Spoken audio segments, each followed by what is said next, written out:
This evening I really didn't want to be looking at these. Um, I was working on my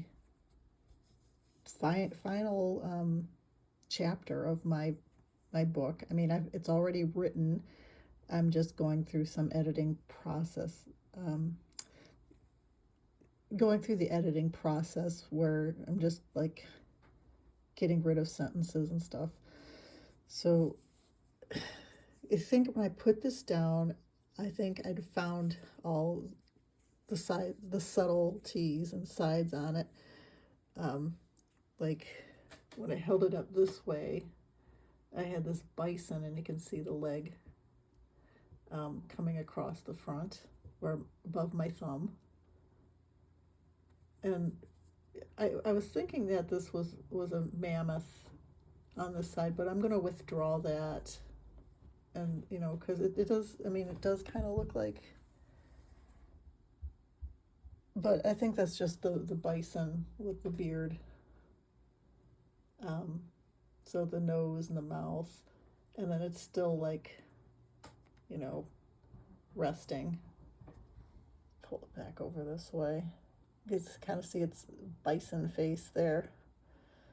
Um, I mean, you can kind of see how I thought it was.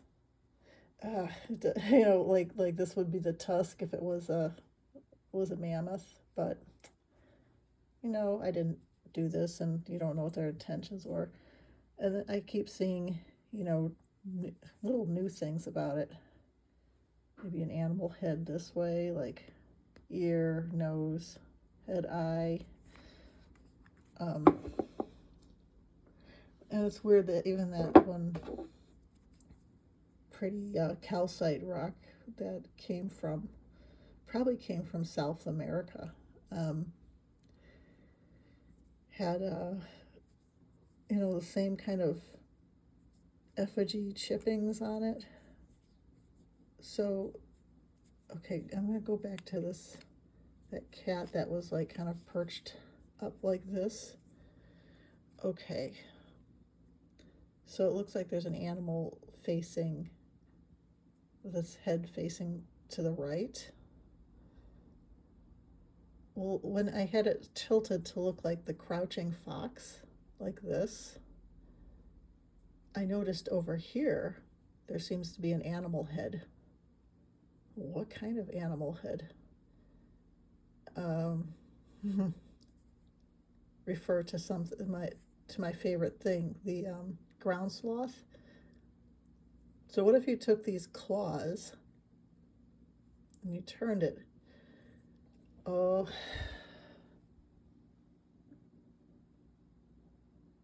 there's the baby ground sloth riding on the mother's back. There's her eye, and she's looking up.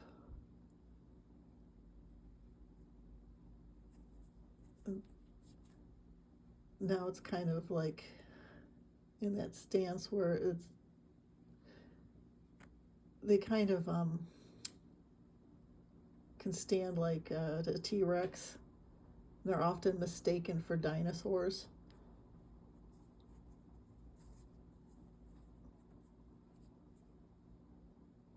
So yeah, there it is with the baby on the back, and it's looking up because they're reaching up to grab a branch from a tree. Anyway, this one was the other one. I had it sitting in front of me, and I kind of went crazy on it. So this was showing the red stone. It has the bone sticking out from it. And while I had it sitting in front of me, kind of like marinating, and me trying to ignore it, but it's saying, pick me, look at me. And then I start to make out what looks like this mammoth kind of walking across the front. So, like, the front leg would be here, and you can see its trunk. And so I kind of drew that in. but it has like this rough texture. Well, that's what happens if you're gonna bury something that resembles like maybe a glove for thousands of years, right? Um,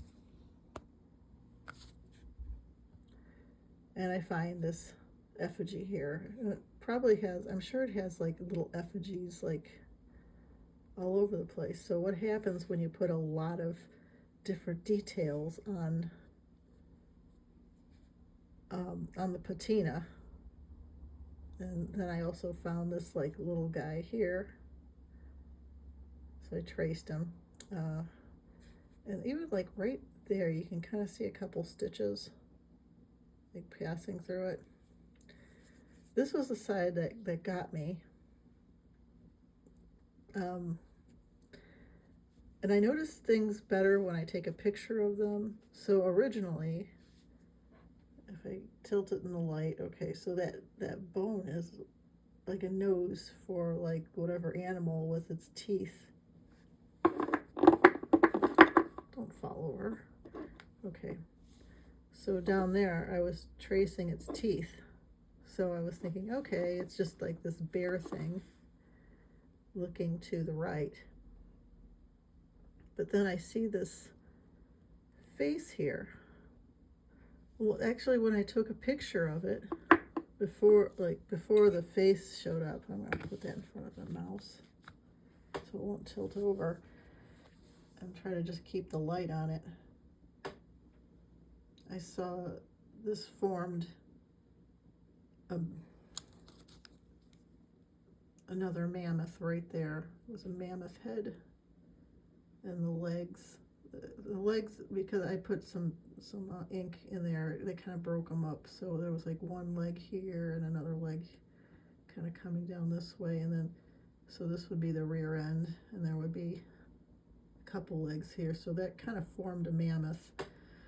But now it's kind of, because I started inking it up, it's no longer.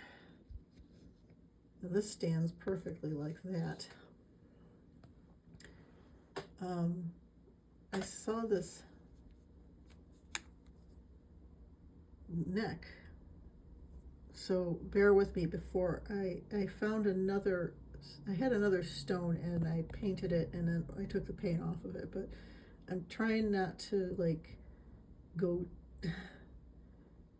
believe, just, you know, maybe I'm going too crazy with what I'm thinking here, but there, in that previous stone, I saw a dancer with nice clothes on, no, nice tailored whatever, dancing clothes or whatever this dancer was wearing, and they had this dainty little hand pulling a mask off and exposing a different face behind the mask. And I'm like, am I sure what I did? So I took the paint off, and I still see that. So here, what I saw this, I see this hand, and it looks like it's making a gesture. And I thought this was a neck, but I go, that neck's a little bit long. I see this as like a shoulder and then the arm. But then I noticed there was like some lines in that neck. And I think it's more than an Adam's apple. And I thought, oh wait, maybe this is a mouth. Maybe he's pulling a mask up. But what is this allegory? It's almost as if, okay, this mask has a mask up here. Something different. Maybe more animalistic up here.